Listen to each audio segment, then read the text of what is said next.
glasses on. What up, what up? It's your boy Tokyo George, aka Tokyo, one half of your duo. Other half Surge. And listen up. Maniacs. We're here to talk about Wes Anderson's Phoenician Scheme. Now, we'll be honest, we've never seen a single Wes Anderson film, but we've heard great things about it. And one of the biggest things that we've heard is that his movies are pretty dark, you know? Dark, humorous, with stars of the cast. Yeah, exactly. Darkly humorous and a humongous, like, we're talking about, like, half of Hollywood. Yeah, we got Scarlett Johansson. Yep. We got Michael Cera. We got Tom Hanks for some reason. Goat Hanks. Bill Murray. Willem Dafoe. Yep. Benedict Cumberbatch. Bryan Cranston. Cranston? Damn it. I cannot believe you butchered Walter White's real name. Oh, Lord. And those are just some of the supporting characters. Yeah, Riz Ahmed's in this movie. The guy who played Eddie Brock's villain in the Venom movie. Which one? Which one? The first one. Okay. Yeah. Indian Elon Musk. And now, of course, played by the two main characters are Benicio del Toro's character. But the great Benicio del Toro plays this corrupt billionaire. Anatoly, I think his name is. Yeah, Anatoly Corday, who basically, he's an asshole. Well, I already said he's corrupt, but he's such an asshole that people try to kill him. The government's trying to kill him. Yeah, the government's been trying to kill him for years and failed. And his daughter goes to him called, her name is Sister Lysel. Yeah, played by Mia Trapo. Yeah, her name sounds like a sex position. But like she basically is a nun-to-be, and he's Anatoly is estranged from her. So in order to build that relationship, he wants to gift his fortune to her. You know, make sure it's there, but she's the most competent and oldest one. Yeah, he had other kids that are biological, adopted. Yeah, but they're not. But she's they're the not, oldest. They're not ready. They're not ready, and she's the oldest. Mm-hmm. So and also we said Michael Cera, right? Yeah. Yeah. So and Michael Cera plays this botanist who has an interesting secret, and he goes along for the adventure as well. Mm-hmm. So explain to them what exactly is this Phoenician scheme. So basically, it's basically Anatoly. Anatoly Corday. You can say and a bunch of other rich assholes want to make a factory to basically run off slave labor. Yes. To make profit off the factory for a long time, and then they don't pay the workers. But that's just like the backdrop. This movie is really a father-daughter type of bonding of a film. Yeah. They go together, they survive near-death experiences. And after the first one, Anatoly. He actually goes to limbo, sees where he might go to heaven or hell. Yeah, like it's not in his favor, honestly. This movie is all about Anatoly redeeming himself as best he can, as the best he can, and as Serge says, like he would have these whenever he has these near-death experiences, he would go into limbo, and basically, it's him just coming to terms with how much of an asshole he's being and how much he can change it. Yeah, this is last best chance, honestly. Yeah, last best chance, and that last best chance is his daughter. And also, he might even be his daughter. Actually, huh? It might not be his daughter. Oh well, we'll get into spoilers. Yeah, it's a whole thing. Yeah, it's a whole thing. But this movie, like at its heart is a father-daughter film, but they do it in such a dark and humorous way. Like something dark would happen, like one of the I guess near-death experiences. No, like something dark would happen. Like I think he was part of the mission. I think he was like a flight. No, not a flight. He was like a spy or whatever, and his body just blows up in half. But then they'll just cut to some other scene where it's just like they acted like nothing happened. So and these are one of the traits that I've always heard in a Wes Anderson movie, or like he'll just have something like crazy happen, and then the next scene it'll just act like nothing happened.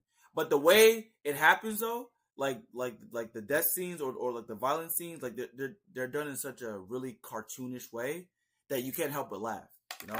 And also it's like not slapstick, it's more like deadpan humor. Yeah. Oh no. Well, I think it's a mix of those. I think you have deadpan humor, slapstick humor. Like it has all those, and the way it's kind of like filmed, it kind of reminds me of like a play. Yeah. Oh, that's exactly. It's very stagey. Like it has like I think it's broken up into like 4 acts. Yeah. 4 acts. And Marcel told us to just enjoy the cinematography and not the actual story. I actually enjoyed the story though. Yeah, so you do both. Right? Yeah, like I actually enjoyed the story. Like for someone who hasn't never watched a Wes Anderson film, I enjoyed a hell out of it. I thought it was very funny.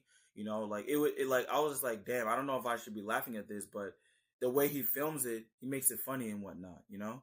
All right, let's get into a little bit of spoilers. 5, 4, 3, 2, 1. So, Church, take it away. I was already say honestly, he goes around trying to get his investors to cover the shortfall of the budget because he wants to pay the slaves. So basically, instead of being slaves, they're workers. Right, and these workers are Tom Hanks, Brian Carson, the workers. No, those are the investors. Yeah, exactly. He goes around them to get the investors. Right. And he does some pretty funny shit just to finesse them. There was a basketball game with him and Tom Hanks. Yeah, there was a really funny scene between Tom Hanks and Brian Cranston. They played brothers, and they in order for Benicio del Toro to swindle money out of them, they ended up doing a basketball game. Yeah, you know, and then he married his cousin for investment too. Yes, Riz Ahmed plays one of the investors, and who doesn't know how to play basketball at all, but somehow makes a lucky shot, and you know that's how he ends up, you know, taking. Well, actually, to be honest, I don't even think that's a swindle because they're the ones that. No, they agreed to cover after everything happens. They agreed to cover half it. Right. Oh, right. Yeah. The plan is that they think that they're gonna work up to a certain amount, but they don't know that he's gonna take all that shit. You know what I'm saying? That's the original plan, yeah. But then he realizes after his third epiphany at Limbo, saying, "No, I want to be better." So instead, yeah. And after finding out his sister Liza is not his daughter, but his niece, because his brother honestly, I think that's up in the air because it's revealed that Benedict Cumberbatch, what's his name? Uncle what? Uncle Naboo, something like that. Yeah. Let me look around. Uncle Tofu, whatever his name is. No, it's Naboo. It's like someone, Fubar. It was Fubar. Fubu? Like the shoes? Nubar. Nubar. Nah, God damn it. Uncle Nubar. It's revealed that that's his daughter or whatever like that. But I think they also didn't they make that up in the air too?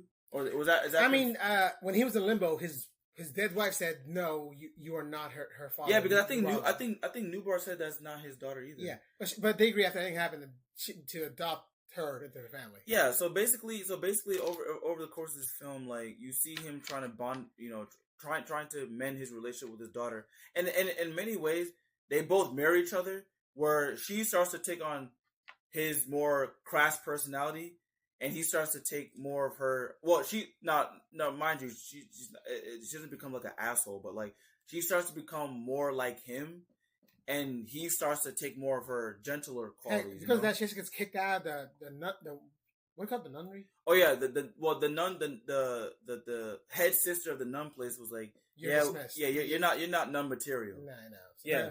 Yeah, and he actually in the end, Anatole, is that his name? Anatoly. Yeah, he converts to be Catholic. He donates his entire fortune to make up the 50% difference in the factory. Yeah, so they definitely rub off on each other, you know, like that. All the performances are great, even the small ones. You know, Scarlett Johansson for the you know, I go like she was kind of unrecognizable. I was like, what the hell? That's Scarlett Johansson? She kind of looked plain. I'm like, Michael Cera played a good job being a double agent and everything. Michael Cera, exactly. So his character ends up being a double agent who, you know, is sent to spy on Anatoly and whatnot. But he ends up falling for the family, especially Lysa, Emil Threepleton's character or whatever like that. Lucky him. And I ain't gonna lie, when he became an agent, Michael Cera, he's usually not a guy that you depict as somebody that's smooth, suave, but he actually, you know what I'm saying? Okay, you know what I'm saying? He convinced me, you know what I'm saying? So, but this movie, at its core, you know, has a lot of heart. Again, like I said, it's darkly humorous. One in the very beginning of the scene, someone gets their body, the spy, one of the earlier spies, he gets his body blown in half, you know? And then, of course, they have, like, other violent scenes, like him, what's it called, Anatoly fighting Nubar, you know? It's very funny, but at the same time, they do fuck each other up, too, you know? Yeah, they all got to come around. And the camera angles, too, again, it's filmed like it's in a play, you know? Or you could say probably like a telenovela. Oh, that's good. That's like a soap opera. Yeah, like it definitely like very soapy. You know what I'm saying? If you're not into that, this movie's not for you. Yeah, how would you rate it though? I give it a premium. I had a really good time watching this. I definitely want to watch more Wes Anderson films. I hear the best one is the Grand Budapest Hotel. I've heard good things too. One day we'll react to that. All right. So also Me Too Premium is a good movie. Okay, so that's fun. It was just fun, also. Yeah. Also, it's the kind of movie you gotta watch twice to really understand it. Absolutely. I definitely had to make sure I wanted to make sure when we got on this review that we, explain as best as we can and whatnot. All right. Before we head out, don't forget to like, comment, subscribe. It really helps the channel. All right.